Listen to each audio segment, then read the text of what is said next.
God is not giving influence in this season to people who need self-aggrandizement and self-promotion. God is giving influence to humble people who will lay on their face before God and say, to God be the glory for the things he has done. In order to have impact, God has to give you influence in the eyes of the people. And that's something that God has to do. Because you cannot control how people see you. Your arrogance is a lethal weapon that ought to be registered, because you cannot say, I don't know. A little moment for preachers. It is not what you know about the text that makes you a great preacher. It's what you ask of the text. If you come to the text as a fool, you will leave as a professor. But if you come to the text as a professor, you will walk away as a fool. Say it again. I don't know. For we know not what to pray for as we ought, but the Spirit itself makes his intercession for us with groanings and moanings that cannot be uttered. We don't know, we don't know, we don't know, we don't know. We don't know what it's going to be like. We don't know what's going to happen. We don't know what tomorrow's going to bring. We don't know how to live in the promised land. We don't know how to fight this kind of fight. We don't know Joshua like we knew Moses. We don't know where we are. We're in transition. And when you're in transition, nobody has to say anything for you to be irritable. You're irritable because you're scared. You're irritable because your norm has been shattered. You're irritable because you're in a nebulous place. You're irritable because you have landed in the city, but you haven't checked into the hotel.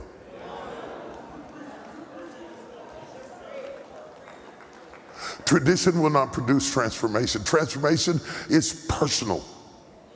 Be ye transformed by the renewing of your mind, Romans 12:2. That's personal. That's not congregational. You don't get transformation because you go to the potter's house. You can go to the potter's house until you're an old woman, but if you are not transformed by the renewing of your mind, you won't be able to make it. In Romans 8, when it talks about, we know that all things work together for the good of them that love the Lord. For we know. And then it finally says, we know not what to pray for as we ought. That humility of saying we know not is, I don't know. Joshua, you don't know how to lead.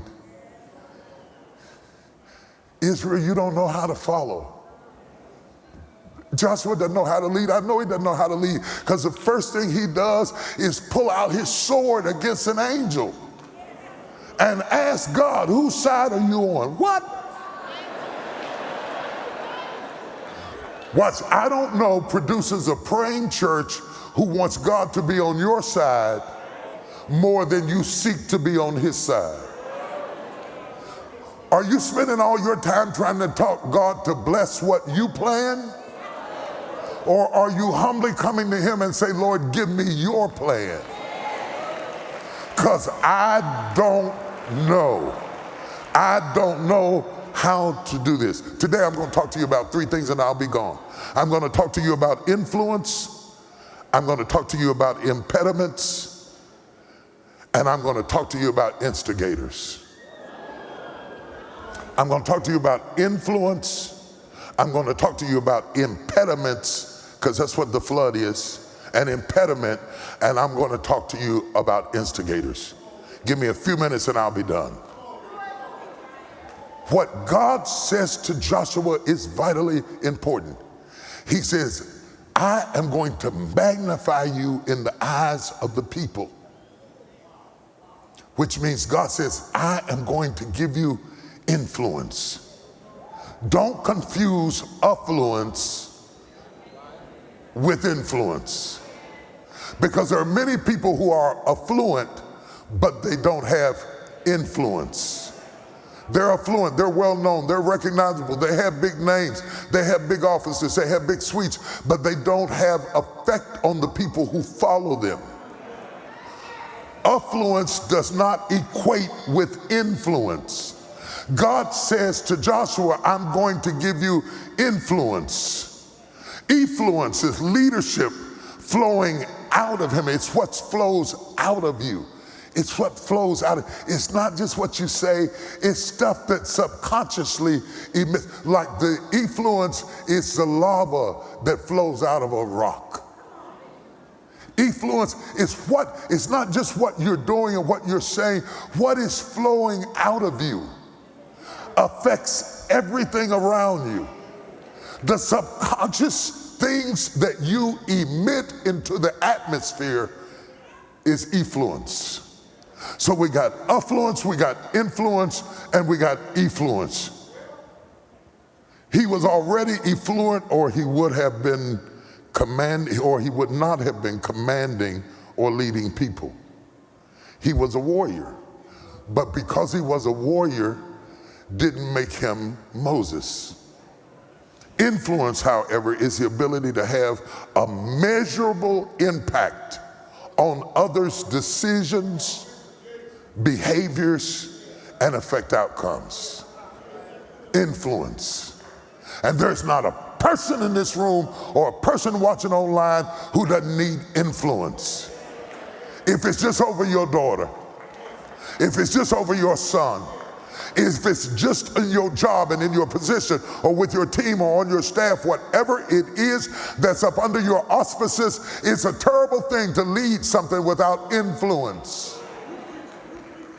When we think of great influencers who positively or even controversially affected the world around them, we mustn't confuse their affluence here either. In reality, many influencers may not have been affluent at all.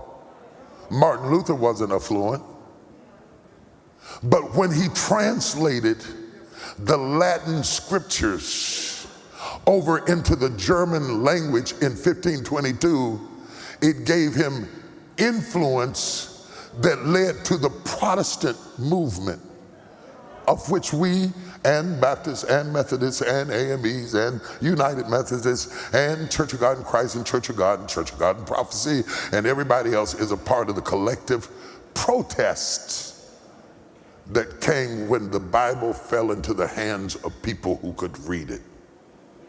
It gave him influence because it affected our behavior, our decisions, and our choices. How effective are you at influencing other people's behaviors, decisions, and outcomes? That influence doesn't come by yelling, screaming, arguing, nagging, complaining, cussing people out, breaking dishes, going at them with skillets. You can't make people respect you. You cannot buy respect. Giving me gifts, sending me cards, giving me money doesn't make me respect you to the point of affecting my decisions, my outcomes. Oh my God, I'm preaching. God said, I am going to magnify you before the people. Don't confuse titles with influencers. You get more, I'm the apostle, that's the big thing now. I'm apostle, I'm a chief apostle. I'm going from a bishop to being an apostle. I'm going to be an apostle, but I was a bishop. And the other guy's an apostle, but he's getting ready to be coronated a bishop. Shut up! Changing the title doesn't change the impact. If you have influence, you got influence whether they gave you the title or not. Titles are not influence. Don't confuse degrees and education and intellect with influence. You can have more degrees than a thermometer and influence absolutely nobody.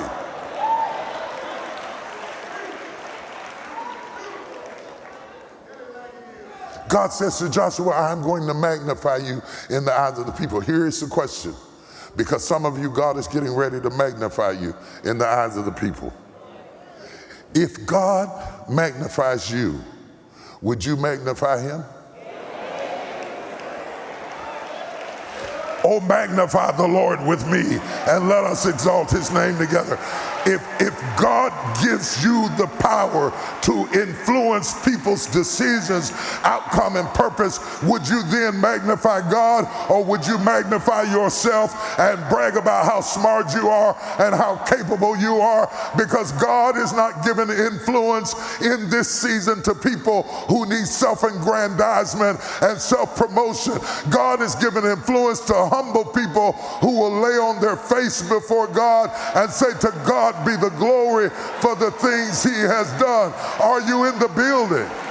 Give me some power on the mic. Are you in the building? Are you here in the building? Are you in the balcony? Are you up there in the balcony anywhere? Are you online anywhere? Is there anybody left that God can magnify you, and you will remember to magnify the Lord? God created trouble to give him influence. Which leads me to impediments. I'm going from influence to impediment. Can I take a little bit longer today? Because I came fully loaded. I didn't bring a Happy Meal. I brought a 5-course filet mignon dinner served in segments and courses with sorbet in between each segment. Are you ready for this? The flood was an impediment. The flood was an impediment that God used to increase Joshua's influence. You've been asking God to move the impediment. But if God removes the impediment, you won't have the influence. How you respond to your impediment is what gives you influence. Watch this. Oh God, I'm excited. I'm excited. I'm so excited. See, Joshua, when he was up under Moses, had seen the grapes. He had seen the grapes of the promised land. He had foretasted the grapes, but he had not seen the flood. The flood was associated with the harvest, so it didn't flood all the time. So the last time Joshua was there, he talks about the giants that were in the land, the sons of Anak, but he doesn't mention the flood. He had sent spies over, but they don't come back talking about the flood. They had not seen the flood. Remember Joshua 3:15, the Bible says, the Jordan overfloweth all his banks all the time of harvest. The flood and the harvest are connected. Joshua has come to the promised land at the time of the harvest, which means it's raining a lot. And all the waters of Jerusalem have no place to flow but down. I've been to Israel. I've seen the Sea of Galilee. I've been to the Jordan River. I was shocked when I got to the Jordan River. Were you shocked when you got to the Jordan River? I was shocked when I got to the Jordan River. I was disappointed when I got to the Jordan River. I was expecting to at least see the Kanawha River, the river from Charleston. I thought it would be like a river. I got to the Jordan River, man, it looked like a creek. I said, so John was baptized. The Jordan River is no wider than this stage. I was so disappointed because in my head, I saw something that was big. But when I came to the Jordan River, it was not during a flood. So if you come to my backyard and it hadn't been a flood, it's actually quite dry. But because it's in a floodplain, if you come at another time, bring your swimming trunks. Because the little pond in my backyard overflows to the point that I had to claim insurance and rebuild, not because I live with the river in my backyard, but in that season, it flooded. You are in a flooding season. And the Lord wants you to hear this word today, because the Lord ordered the impediment of the flood to give you influence. How you handle this flood will determine the influence for the rest of your life, because you are leading a group of people who have no point of reference. So God has simulated a crisis to prove his promise that as I was with Moses, so shall I be with you. So God has turned a creek into a river so that he can demonstrate his power in your life. Instead of rebuking the devil and pleading the blood, I want you to thank God for the flood in your life. Come on, come on, come on. Because the flood is a sign that the harvest is in process, and the flood is a sign that God is about to give you influence beyond your wildest dreams, because how you deal with this impediment will determine the influence that you walk in the rest of your life. And if you don't cross this Jordan, you will never kill the Canaanites, the Gerishites, the Hivites, the Hittites, or the Jebusites. Everything you're gonna be depends on how you handle this flood. It was a creek when you saw it. Now it's a flood when you get up to it. And you're standing there at the Jordan wondering what to do. You don't need evacuation. You need ammunition.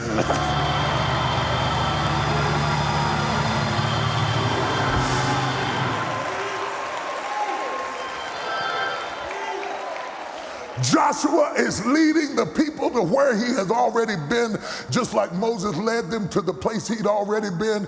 You cannot lead people to places you haven't gone. So stop trying to be a tour guide in a place you don't know nothing about.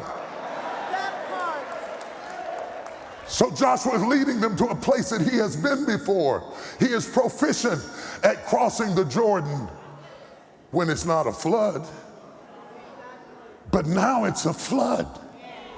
And all he has is the promise of God that as I was with Moses, so shall I be with you. The only difference is, I'm gonna hurry on. The only difference is that at the Red Sea, Moses stretched forth his rod and the waters parted and they walked across on dry ground. But when Joshua gets to the Jordan, and the flood has turned it into an amazing river, and Joshua stands there at the Jordan River, and standing there is not working. He can't stretch forth his rod. That's not working. God said, I'm going to be with you like I was with Moses, but I'm not going to do it like I did with Moses. So you can't imitate your Moses and cross your Jordan. Who am I preaching to? In this place, slap your neighbor and say, I'm going to cross over.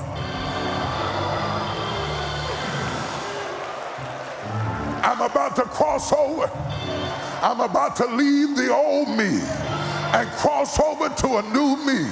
I'm about to leave my old place and cross over to a new place. I'm about to step out of this zone and step into that zone. Everybody won't be able to go with me. So some people are going to have to stay on this side of the Jordan, because not every tribe is able to cross over a floodplain. But the Lord sent me here to preach to somebody that's standing in front of a flood. You can't bring everybody with you. Some people got to pitch their tent out in the desert because they are desert babies. They are not kingdom builders. And you got to let them pitch their tent within their comfort zone. But there are a few of us that have come too far to fall short of the promise of God. Is there anybody in this house that's come come too far to settle on the desert. You've been through too much. You cried too many nights. You endured hardness. And whatever you got to go through, I'm going to step into this Jordan and make something happen. Give me 30 seconds of crazy praise.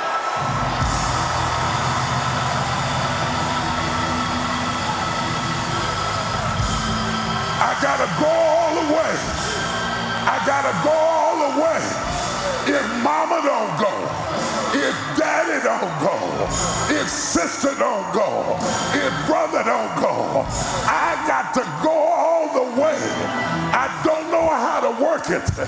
My rod ain't working, but I'm gonna do something to get my miracle from the Lord. Maybe you stretch forth your rod and it worked for Moses, but it didn't work for you. It's not Moses' method. It's Moses' anointing that is on you to cross over this season in your life. If I'm answering prayers, if I'm answering questions, if I'm speaking to your destiny, holla at your boy.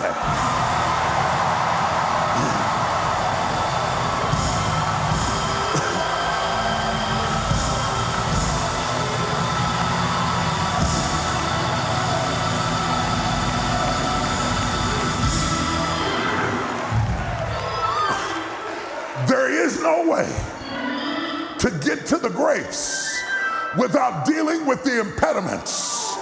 The things that impede your progress are a sign of your progress.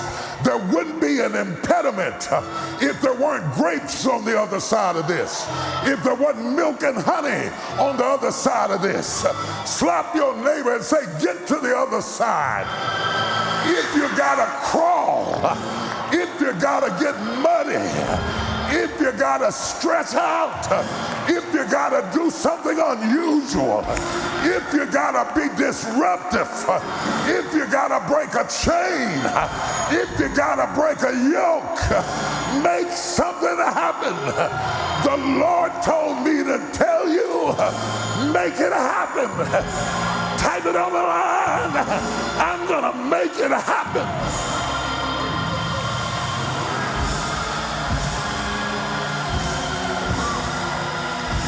I can't hear you.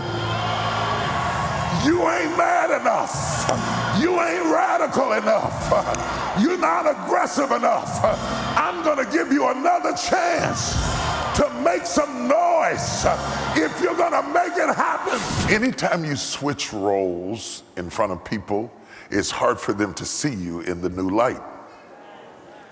They say, I knew you when. You know, if you were an hourly worker and now you become a part of management, the people who are hourly workers feel like you betrayed them and they start acting funny. Oh, now you a boss, huh? Now you the rule over me. Anytime you go through transitions, then the environment around you becomes frustrated because they say you change as if that was a terrible thing. Oh, you change. Yes, I changed. Everything living changes.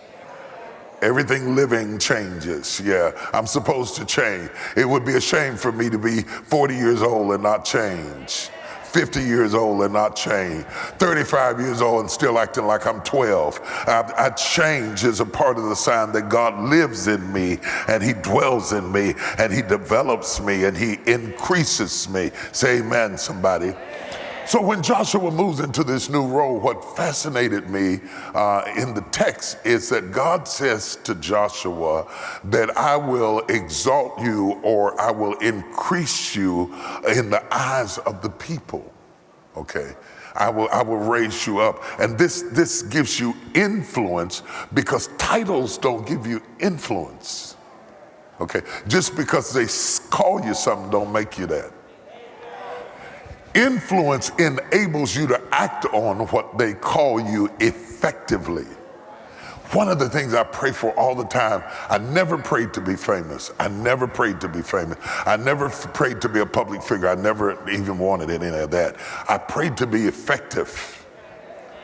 Because the thing that I don't want to be is not effective. Are you hearing what I'm saying? And so when you start talking about influence, let's define influence. Influence is the capacity to have an effect on the character development, or behavior of someone or something, or effect itself, like the influence of television violence. It could be a thing, it could be a person, but it makes you effective at producing change. It's influence. It's quantifiable. You can measure your impact. And I was thinking about sometimes when I was younger, I'd have dreams, and there'd be somebody chasing me, or I'd be in a fight with somebody, and I'd be punching them, but it had no effect. Hey, anybody have those kind of dreams where you just couldn't get that good one in, you know, and then you thought you landed it, but it just turned into nothing? That's a nightmare. I'd wake up almost screaming. Or you're running, but you can't get up any speed. You can't get up any traction. Some people live their lives like I had my dream. They punch without impact. They run without gaining ground. They expend energy, but they see no results. In order to have impact, God has to give you influence in the eyes of the people. And that's something that God has to do. Because you cannot control how people see you. I don't care if you change your hair, change your dress, change your clothes, get more degrees than a thermometer, spin all around, do whatever you want to do. You cannot control how people see you. God can control how people see you. And so God says, I'm going to control how they see you for my glory. Now, I'm not going to change how the whole world sees you, but I'm going to give you influence in proportion to the authority that I've given you. So this message is a one-size-fits-all message.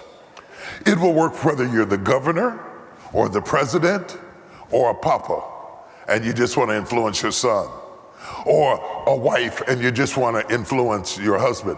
Whatever you have dominion over, you want to have influence.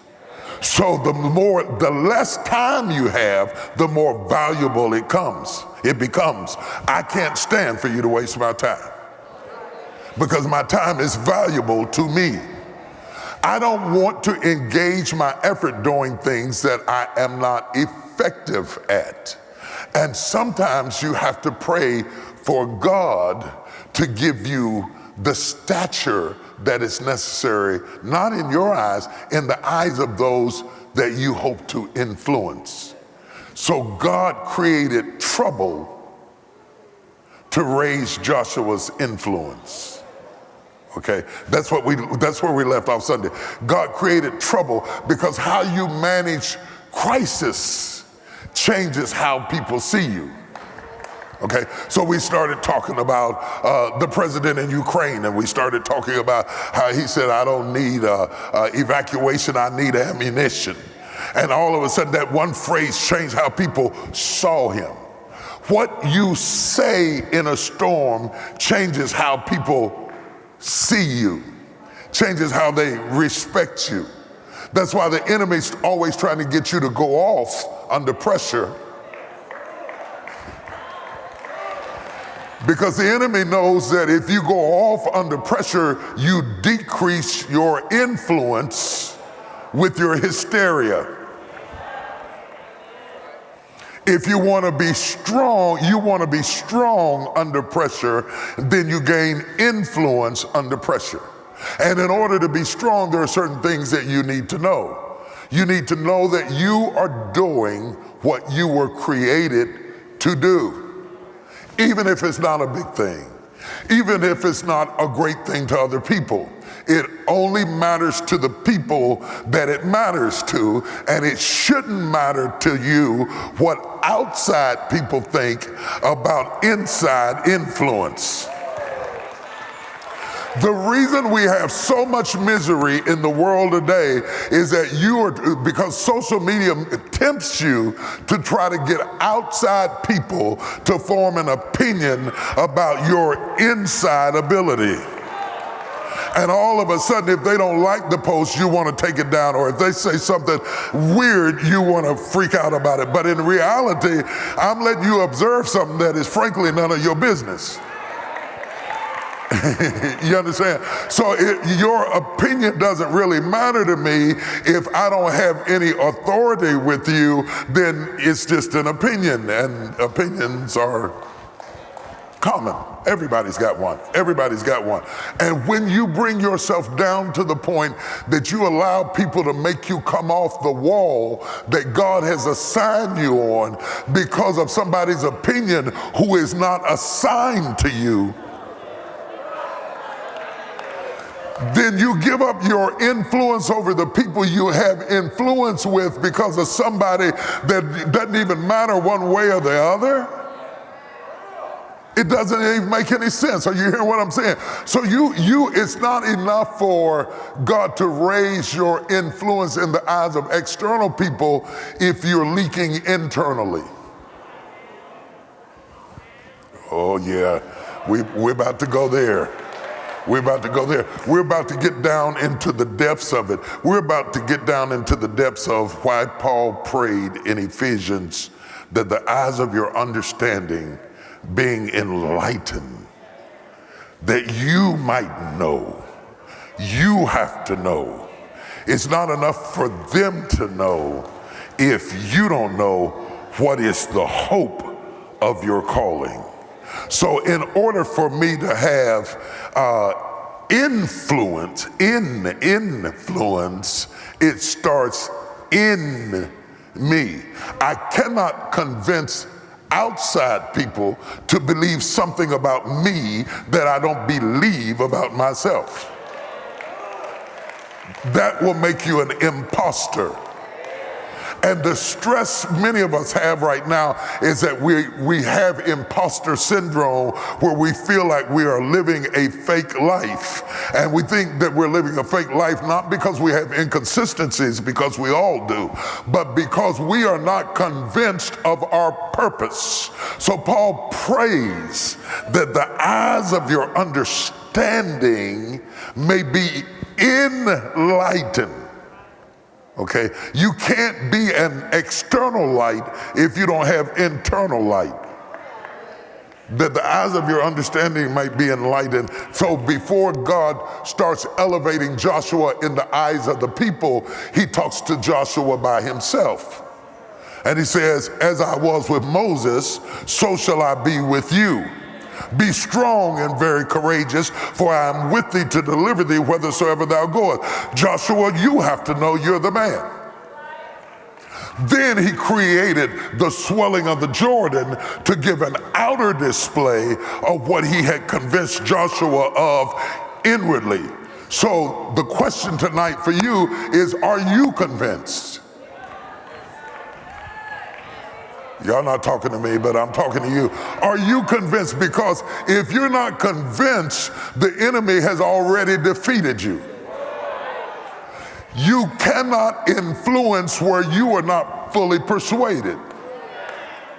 So Paul prays that the eyes of your understanding might be enlightened, that you might know, not wish, not hope, not think, but that you might know what is the hope of his calling, and what is the riches of his inheritance in the saints, and what is the exceeding greatness of his power to usward who believe. You have to know that. This is my purpose. This is my place. This is my gift. This is what I do. This is what I am. It's not about you knowing it. I have to know it first. You can't have more of this without having more of that. It all connects together. And when God increases your influence, he will also increase your enemies.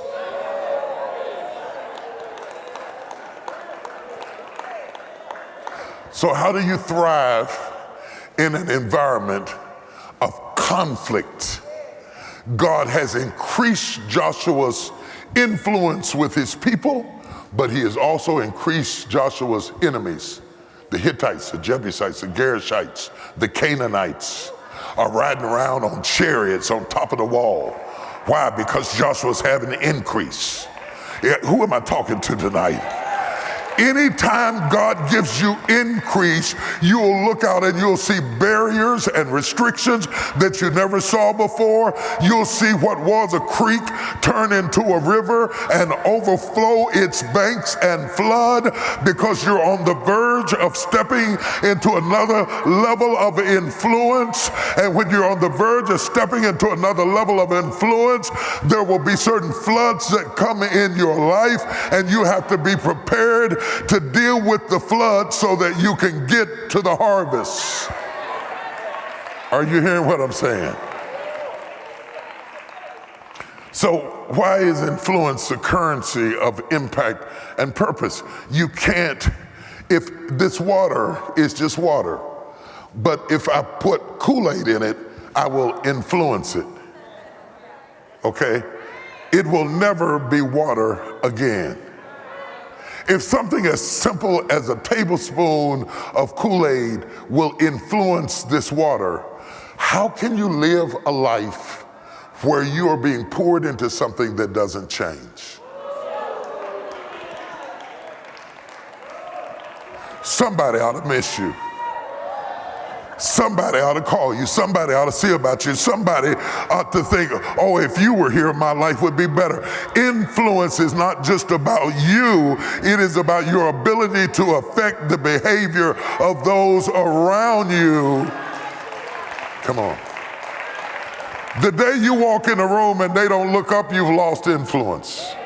The day you walk in the room, they keep on reading a book, you've lost influence. I don't care whether it's your kids, your wife, your husband. You need to measure influence. How did I change what I was exposed to?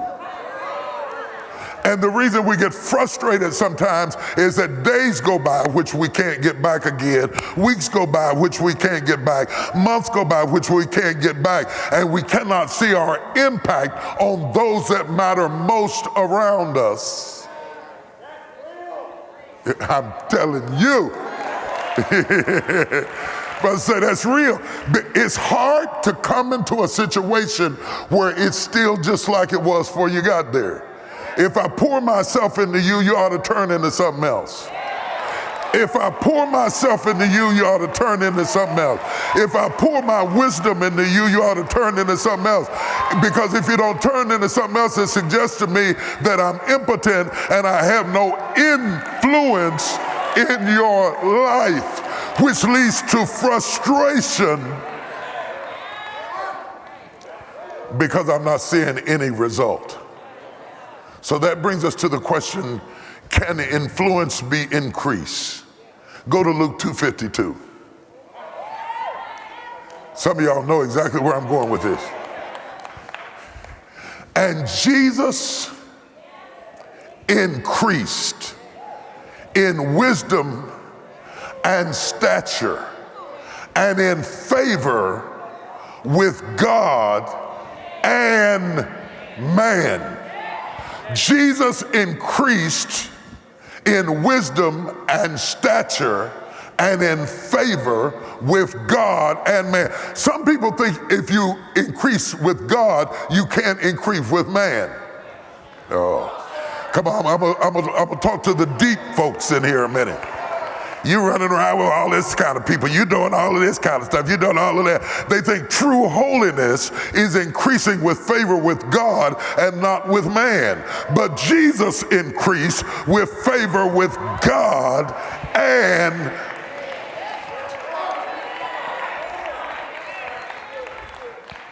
somebody shout increase. Okay, if I'm going to increase my influence, I've already told you there's going to be some restrictions, and there's going to be some attacks, and there's going to be some adversities. But as I am exposed to it, God builds up my tolerance to the level of my influence. Oh, is somebody getting anything out of this tonight? God builds up my tolerance to the level of my influence. That's why I don't want to live your life, because I haven't been built up enough to have tolerance to be you. I have tolerance to handle my level of influence. That's why I can't put my mouth on you and what you did, because I don't know what you're going through on your level. Oh, y'all don't hear what I'm saying? It's easy for people to sit back in a cracker box and start talking about somebody on Capitol Hill because you don't have tolerance for the level of pressure they're under. You say, I don't understand. No, you don't understand, so shut up.